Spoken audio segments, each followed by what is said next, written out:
Some of the hardest problems in the world exist far above the planet. Our job? To launch the smartest solutions, to protect our satellites, clean up our clutter, to propel breakthroughs in propulsion, to learn more about our place in the universe, to outpace emerging threats. Every day, the Aerospace Corporation uses the latest technologies to ensure our nation's safety and leadership in space. Hi, and welcome to the Space Policy Show. As always, you can find us on Twitter using hashtag the Space Policy Show, and you can ask your questions on Vimeo using the chat box. Please sign up for our latest news alerts at aerospace.org/policy. Today's episode is called Are We Alone? We are pleased to hear from our own Tom Heinsheimer, Helvajian and Kara Cunzeman as they discuss the underlying technology, space architecture, and strategic partnerships that will stand up a novel space observation mission designed to answer the question, are we alone in the universe? Aerospace is currently refining the concept for a technology demonstration mission, eventual full-scale mission to seek answers to this age-old question. Today's host, Kara Cunzeman, is the Center for Space Policy and Strategy's resident futurist. In her role, Kara is focused on cultivating formal methodologies in futures thinking and helping aerospace prepare and shape the future through innovative approaches across strategy, acquisition, S&T, policy, and operations. Welcome, Kara, and take it away. Thanks so much, Rebecca. I'm Kara Cunzeman, and I'm the lead futurist for the Center for Space Policy and Strategy here at the Aerospace Corporation. Recently, our Foresight team released a futures map called the Pathfinder's Guide to the Enterprise. This can be found on our CSPS website, and we'll link it down below. One of our key findings out of this body of work is that the future is all about exploring our humanity. It's about exploring the inner space and the outer space. For this installment of the Space Policy Show, I'm excited to geek out and get a glimpse in a cutting-edge project in space exploration that might just help bring us closer to answering one of the most fundamental questions to being human. Are we alone? I'm joined here with two brilliant scientists and some of my favorite inventors at the Aerospace Corporation. Dr. Henry Helvajian, Senior Scientist, Physical Sciences Laboratory, and the co-lead of the Solar Gravity Lens Project, and also one of the three innovation musketeers that started the nanosatellite and now is called the CubeSat concept at Aerospace nearly 30 years ago. And Thomas Heinsheimer, Aerospace's co-lead on the project and a legend in his own right. Thank you to the both of you for being here today and talking about this exciting project. I can't wait to dive in. Henry, can we start off and get a quick introduction? What exactly is the Solar Gravity Lens?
It'd be one of the most spectacular moments in human history if we discovered that there were traces of intelligent life on another planet.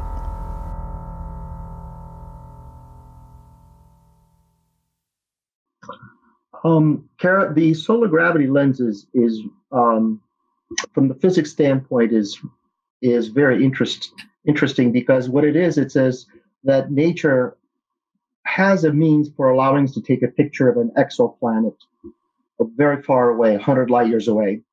We know this because we now know, thanks to Einstein's equations of general relativity, that when there's a mass in space, it warps the space-time around it. And so when that space-time is warped around it, one could actually use a very heavy mass like our sun as a potential lens, or the space around it as a potential lens. The calculations that were done at JPL and other places show that for our sun and this special lens, the magnification factor is enormous. It's over 10 to the 11. And so for an exoplanet, for example, that's 30 light years away, that would mean the amount of time light would take to get here, 30 years. The mathematics say that we can resolve images on that planet, on the other side of the sun, giving off of the light with 10-kilometer resolution. And so that means for me, I live in Los Angeles, that would be the ability to resolve Mount Wilson Observatory, which is in Pasadena, and downtown with that resolution that's available. Now, Mount Wilson is very intriguing and historical also because that's where Edwin Hubble actually made his observations that the universe extends beyond our Milky Way. If you're a Washington, D.C. type like you are, perhaps, Kara, one can resolve basically the U.S. Capitol and Mount Vernon. The problem is that the lens comes to a focus someplace very far away. It's about 550 astronomical units. And that is 10 times farther than where Pluto is. So we really have to think about those distances in a way that makes sense. I'll give you an example. Voyager, one of the things that was pioneered in the 1970s with Carl Sagan and a number of people involved, has been traveling for 40 years, and it's only got to 150 AU. We want to go to 550 AU and 1,000. So we have to be able to go faster. We have to be able to make sure that our concept survives when it gets there, the satellites and all that. So the SGL project is really a new space architecture. The idea is to send a camera or two or more at 550 and take a picture. And it's got to be at the right time, at the right place, and at the right location. The hard part is that when you get there, there's no flag out there that says, I'm here, turn around, take a picture. There's no rock, there's nothing. So we have to be very careful on the navigation so that we can actually go into that location and turn around and take the picture. Once we do that and send it back, we'll be able to get a picture of this exoplanet and others that may be in the vicinity for 10 years. We can take pictures for 10 years. So that's the SGL project in a sort of a simplistic sense. At an Aerospace Corporation, we're trying to work out all the architecture, the satellite design, the ConOps, all these things that make sense for something, for a journey that would be 50 years from beginning to when the journey ends, which is all the pictures have been taken for a 10-year period. I mean, this is just such an absolutely fantastic project and endeavor. Can you tell us a little bit more about how the images are captured and returned back to Earth? I can. A regular camera that we know of takes a picture with a number of pixels. The whole image is there at once. In this particular case, that's not true. The way the Einstein lens works is in such a way that we have to take one pixel picture at a time. So we park the satellite at a particular location, open the camera shutter, take the image for that pixel, and then move the satellite to another location, do the same thing until all the pixels are taken. Then all the pixels are processed. The spectroscopy information, which we are also going to get, what kind of gases and things that are there coming from the light source that we see. We process that, put all the images together of the pixels, and then send the whole thing back to Earth, hopefully with a nice picture that shows that there are lights there or something unusual. Wow. Regardless, it'll be a picture that we can take. There is no other way of doing this physically at all. This is the only way of taking a picture of an exoplanet. Wow, that is absolutely incredible. Thanks for kicking this off, Henry. And Tom, we'd like to hear from you. Why is this project different and more far-reaching than anything like it before? Well, for many years, there's been a way of doing business in deep space. That is, you build very large spacecraft, very complex, very expensive, billion-dollar projects, and you launch them out to the planets, to Mars, even to Pluto. We want to do something completely different. We want to reduce the weight, size, and complexity of each of the spacecraft by many orders of magnitude. We're talking about 10-kilogram spacecraft, not 10-ton spacecraft. And so we're opening up a whole new type of architecture for space exploration. Swarms of satellites, perhaps 100 or 200, flying over many years, combining their capabilities to execute the mission. It's a whole different way of thinking about space exploration. And it's something that's of particular interest to our core customers as well, who are interested in much smaller spacecraft with much more capability operating together as swarms. Wow, that's really incredible. And this is really to both of you, and we can kind of have a little bit of dialogue, maybe starting with Henry. From a technical perspective, what are the fundamental shifts in philosophy for the solar gravity lens from other large-scale exploration efforts? Why is this project so different? Well, I could say that it's different in a number of ways. One is the mission duration. The mission duration, as I said early on, is 50 years. That's the whole thing. It takes about, from our calculations with solar sails that we're going to use to really move fast, well, it will probably take us approximately 25, 30 years to get there. And we want to take data for 10 years. So you're looking at things that have to be reliable over a very long period of time. Now, we can put them to sleep for a while until we get there. But when they get there, they have to work autonomously.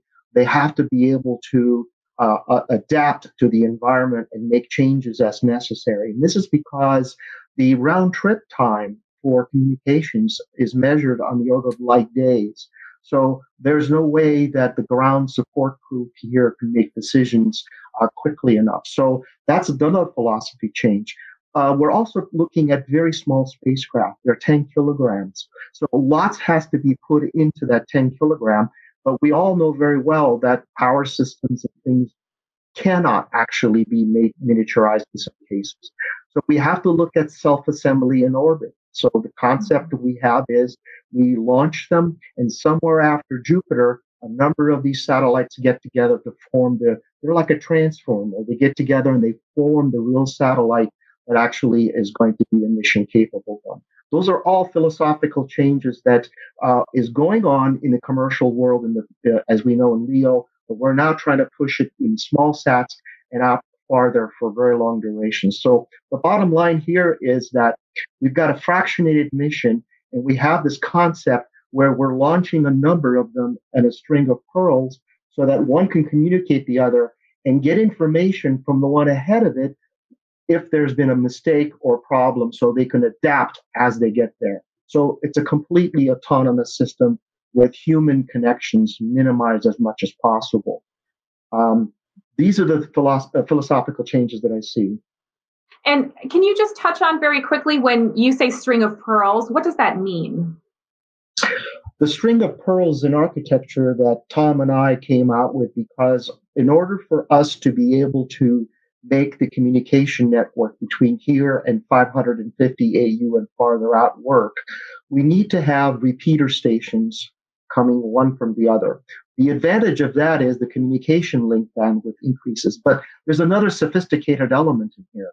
The other element is that we want all the various communities around the world to participate in this. This mission of finding out if we are alone, or as simple-minded as getting a picture of an exoplanet that no one's ever seen, that should be the desire for everybody in the world. So we are asking everybody to partner. In order for them to play, they could launch a cluster of satellites every other year and be part of that repeater station. So when they get to the mission location, they're the guys taking the picture they're the guys who are sending it back so the whole world can benefit. I just love how inclusive this project is, right? It's such a fundamental collective question that we're trying to answer with it for humanity. And we couldn't be successful without working together. There's something really incredible about the public-private partnership that went into this project. Tom, can you just elaborate a little bit more on just how incredible the PPP is for this? Well, it's something now that has to be created. We have to build a PPP that lasts for 50 years, which means there have to be some very interesting things going on in the near term.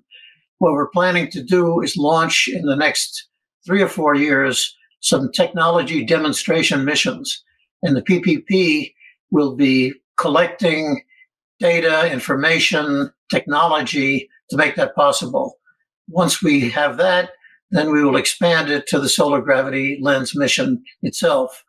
The idea being that it doesn't require a vast multi-billion-dollar investment by one nation.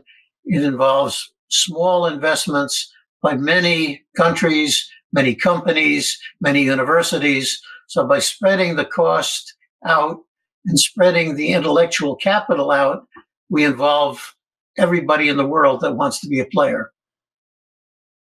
Wow, that's just absolutely fantastic. This solar gravity lens and the approach that we've taken both, from a partnership perspective as well as a technical perspective, this isn't just a one-off application, right? There could be other places for this model to be exploited. Henry, I was wondering if you could kind of comment on other places you could see this new emerging model for building for space capability could be applied.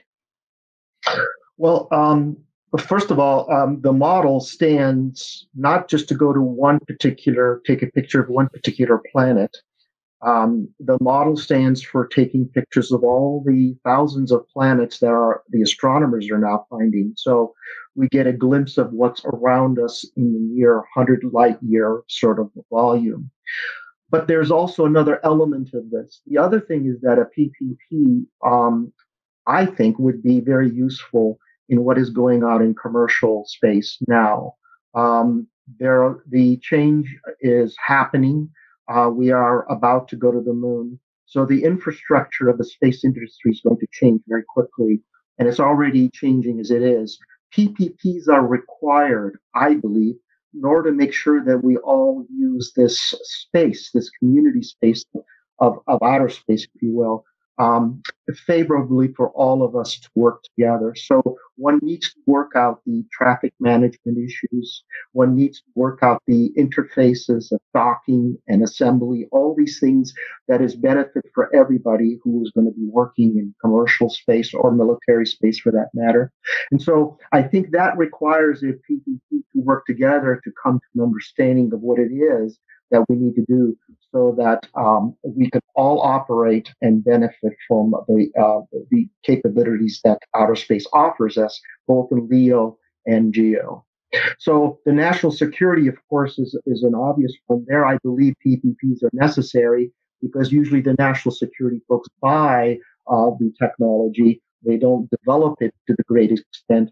NASA does for science, but we need to have a PPP to be able to do this. Great. Yeah. Thank you. Thank you for pointing those great insights out.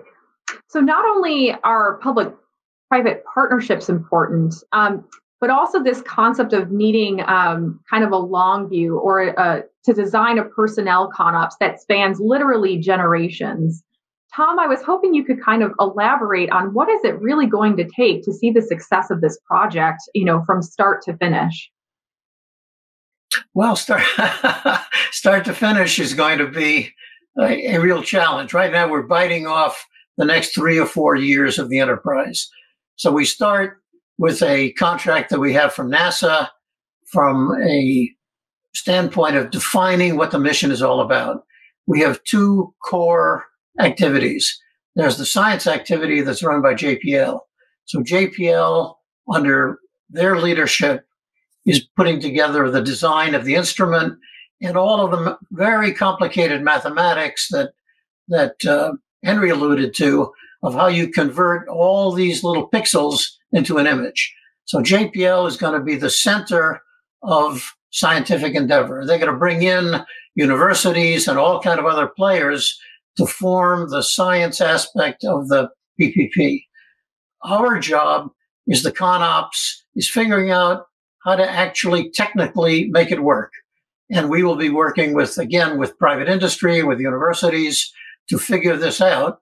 And one of the products that we're ordered to do or responsible to do with our present contract is to come up within 2 years of a ConOps that's actually going to work. What's interesting about that ConOps is that we're not using giant rockets.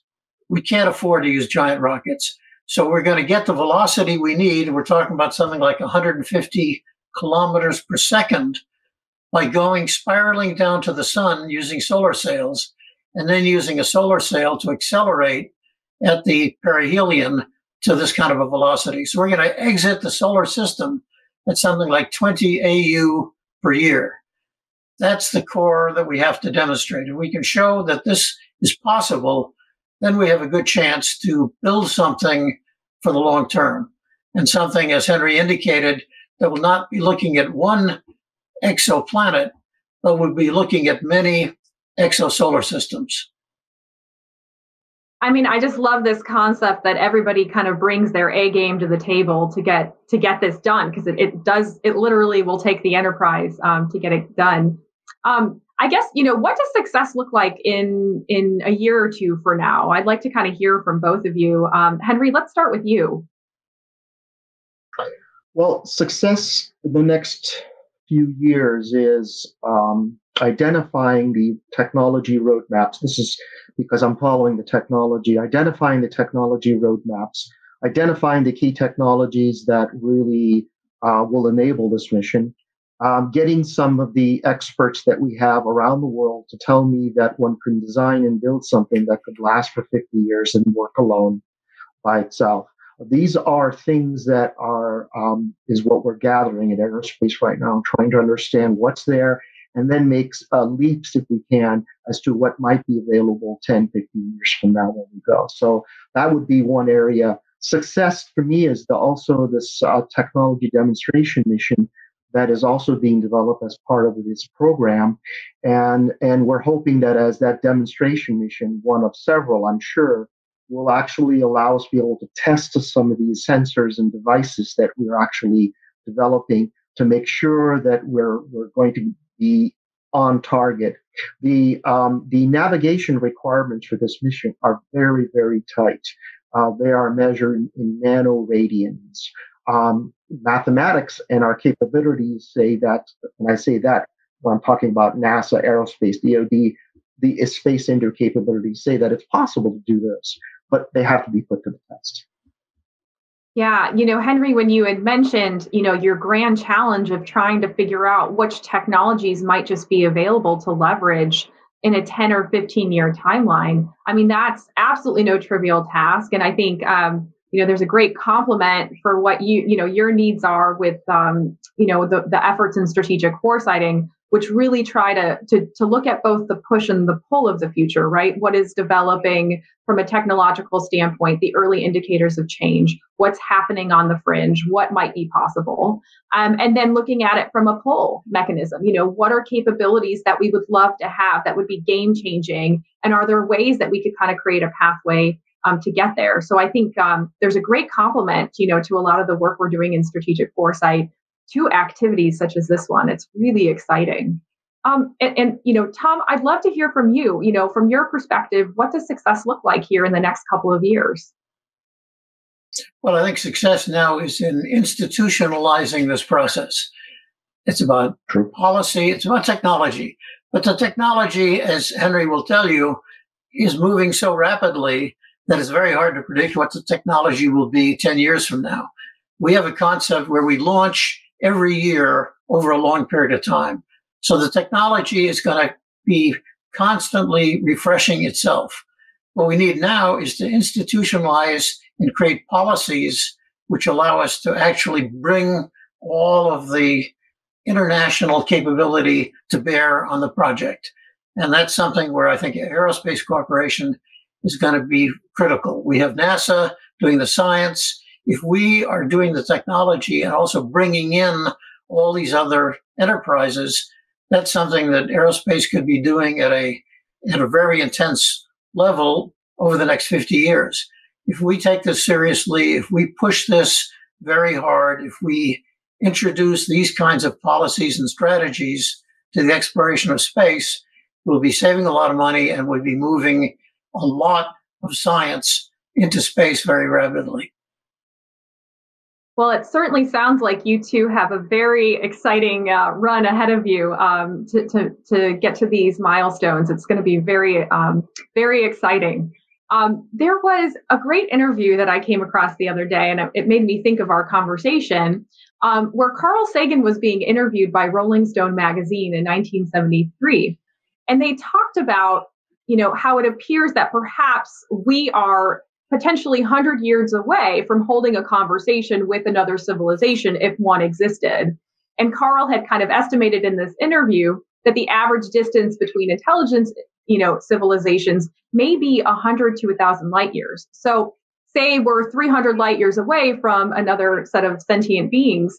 That means that we would send a signal that says, hey, how are you guys doing? And then they send one back that says, fine, thank you. And that could be 600 years or something.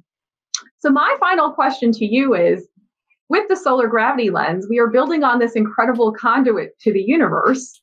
What happens if we find out we're not alone? Henry, I'm going to throw the ultimate question at you first. Good luck. Well, okay. For me, first of all, if I was there 50 years from now, and we did get that picture that we're not alone, for me, it would be wonderment first. But second of all, I think I would also have some gratitude. And the gratitude is that a past generation left me or left us a tool that could allow us to answer this big question alone. Are we alone? So there's two parts of it. One of it is obviously to recognize that, in fact, you have an answer to the age-old question.